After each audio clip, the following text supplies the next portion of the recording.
Welcome to the Toffee Blues, your source for all things Everton, and welcome to my match reaction to Everton 1, Manchester City 3. Everton lose their third Premier League game on the spin. It's a concerning run of form, but I think today we saw a more hard work in Everton. I thought we put the kind of effort in that we need to be putting in every game, and I think if we had have done, we may well have gotten better results out of the previous game. I thought we went toe-to-toe with City for almost the entire game, but the one big difference between the sides today was the finishing, of course.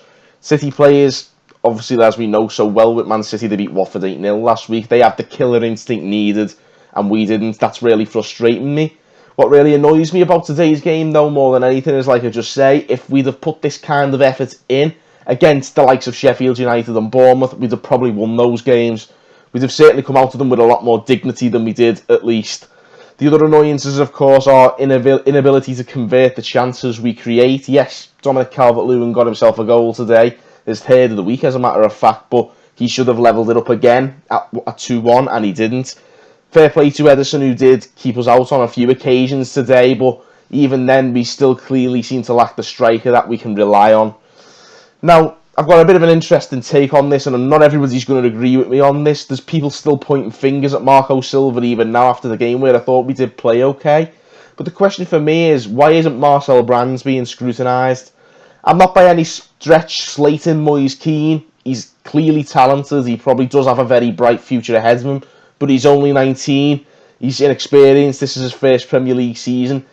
Alongside the likes of Calvert-Lewin and Tosun, who haven't got great scoring records themselves, is he the man to lead our line right now? The fact that those three are our only strikers doesn't fill me with much hope for the season, given that Keane still has a lot of adapting to do. What's really frustrating for me is the fact that sides like West Ham and Leicester, who are supposed to be in that same sort of bracket as us, are trying to break the top six. They look well more equipped to do it because they have goal-scoring strikers. I said at the time I was unhappy that we let West Ham have a free run at Sebastian Haller this summer, and so far I've seen nothing to convince me otherwise. For that extra 5 or 10 million, West Ham have got themselves a striker there who is already getting them goals, while we're still waiting for Moise Kean to settle. Maybe I'm being picky, but it's quite irritating to see those two sides who were supposed to be competing with for that place in the top six, maybe. To see those sides already in the top six at this early stage of the season while we're now in the bottom six. It's a bit picky, but I can't help but think Brands has got it wrong, not bringing in a proven goal scorer. I'm not saying he's wrong to bring in Moise Kean, but I think we needed another striker who has a better scoring record already. Not even in the Premier League, but like Haller in the top leagues where he's played regularly, he's scored regularly. And I do think lacking that main striker is going to hurt us this season. We still look quite toothless.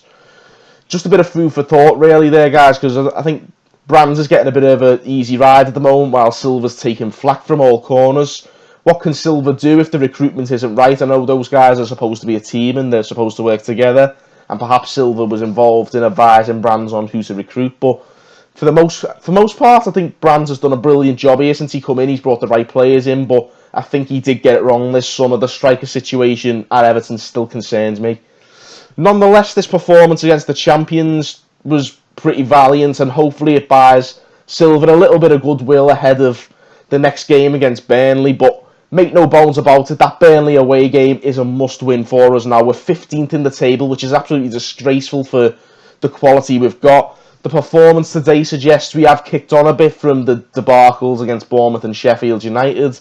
The fact that we won in the Cup and now also gave a better account of ourselves suggests maybe we're back on the up a little bit, but failed to get a result at Burnley, and the pressure will really be on once more, and the knives will be out for Silva, no doubt about that. But like I say, it's a case of if we'd have performed like this against Sheffield United and Bournemouth, we should have got a win. I think I'd like to have thought we would have got a win, and if Burnley again were a bottom half side last season, if we perform like we did today against them, I'd like to think we'd be good enough to get the win. The onus is, like I say, now on the players to turn up with this kind of intent on the regular basis, starting with next week, and hopefully we claim the 3 points that we desperately need, and that could really get us on an upward trajectory, if you like, for the rest of the season. So fingers crossed. It's Burnley next, and we've got to look ahead to that now. So As far as today's concerned, Everton 1, Manchester City 3. Let us know your opinions on the game. As always, where do we go from here? How do we get back to winning ways against Burnley next week? Also, let me know what you think of my take on the striking situation and the Brand Silver situation as well. So get dropping us those comments below.